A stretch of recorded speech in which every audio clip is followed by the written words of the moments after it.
população é contra, a justiça mandou parar, mas a turma bolsonarista do Ricardo Nunes na Câmara dos Vereadores apelou até para violência para aprovar a privatização da Sabesp ontem.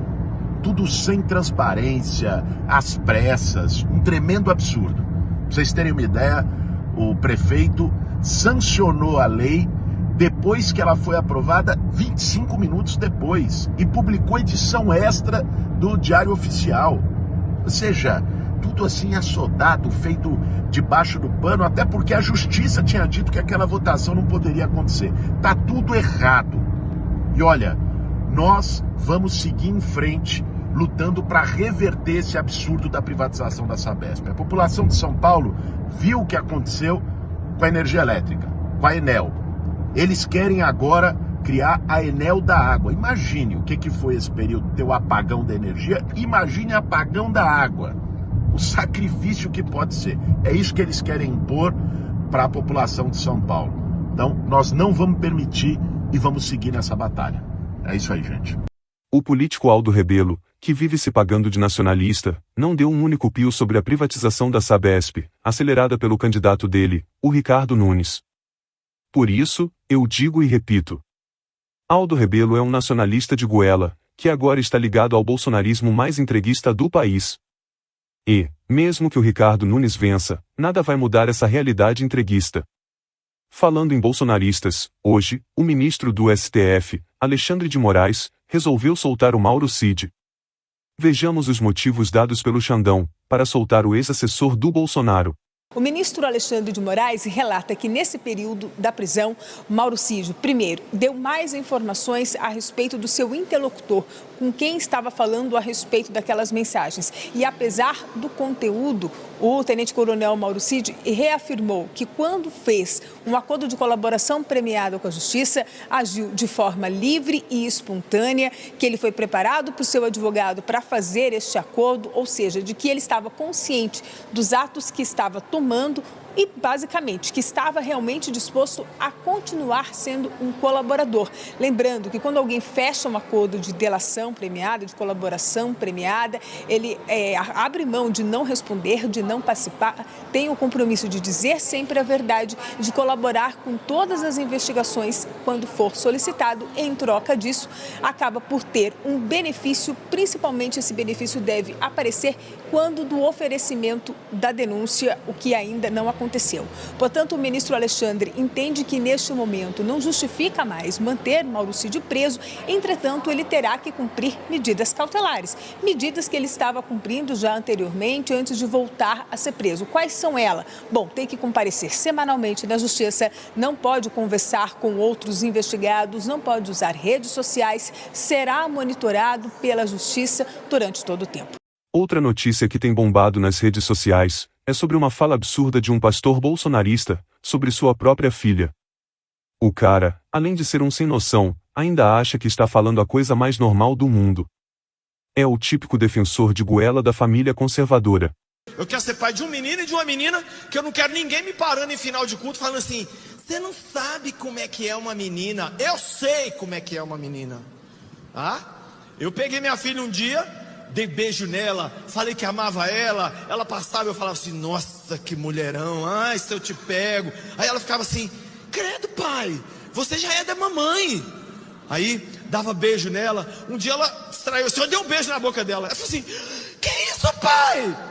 Eu falei assim: porque quando eu encontrar seu namorado, eu vou falar assim: você é o segundo, eu já beijei.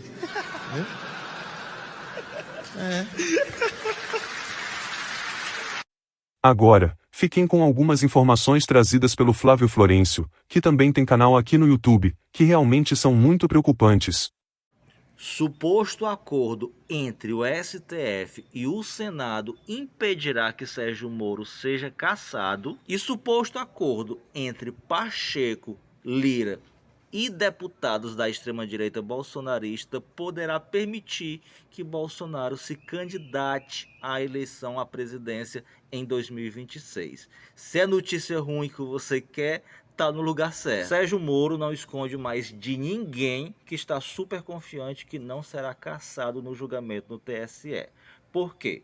Porque o julgamento só ocorrerá após a saída do Alexandre de Moraes da presidência do TSE e, segundo consta informações, foi feito um suposto acordo entre o STF e o Senado, que teve como padrinhos o Tarcísio, o golpista Michel Temer e mais 20 senadores para simplesmente poupar tanto o Sérgio Moro como o Jorge Seife. E está sendo costurado um acordo entre Pacheco e Lira, junto com os deputados bolsonaristas da extrema-direita, para apoiar a eleição do candidato do Pacheco e do candidato do Lira à presidência do Senado e da Câmara, respectivamente, mediante a aceitação deles em aprovarem uma anistia ao Bolsonaro e que ele consiga reverter, através dessa anistia, a sua inegibilidade e se candidate em 2026.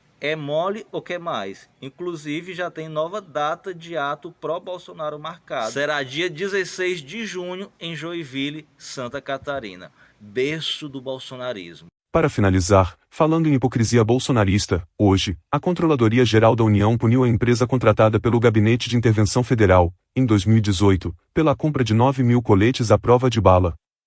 Com a anuência do então interventor, o general Braga Neto, a aquisição foi feita sem licitação, e gerou um prejuízo de 4,6 milhões de reais aos cofres públicos. Os bolsonaristas adoram falar da corrupção dos outros, mas não falam da própria corrupção.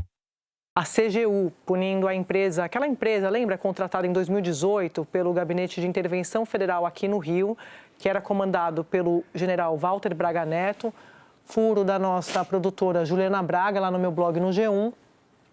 Essa empresa foi punida pela CGU porque ela vendeu coletes superfaturados à intervenção federal aqui no Rio. Vou rodar aqui para a gente poder comentar. Essa compra foi feita sem licitação, a gente falou muito disso aqui, muito questionada, e ela gerou um prejuízo de mais de 4,5 milhões de reais aos cofres públicos. Esse despacho da CGU, que foi assinado pelo ministro Vinícius Carvalho, explica, gente, que os documentos apresentados por essa empresa, que chama CTU Security, para se habilitar nessa licitação, eram fraudulentos. E aí, o que o documento diz? Eu não vou ler todos os detalhes, mas tem uma parte aqui que eu tinha destacado, que eu acho importante, que o presidente da empresa é quem diz que os documentos eram fraudulentos, foram gerados de forma fraudulenta e verificou-se que a sua assinatura, que consta no site oficial da empresa, é totalmente diferente da assinatura dos documentos apresentados pela acusada. E aí, o que a CGU fez?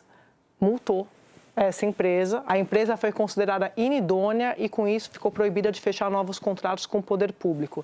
A CGU também aplicou uma multa de R$ 133 mil, que equivale a 9,5% do faturamento bruto, e outra compensatória de R$ 1,8 milhão, referente a 5% sobre o valor do contrato.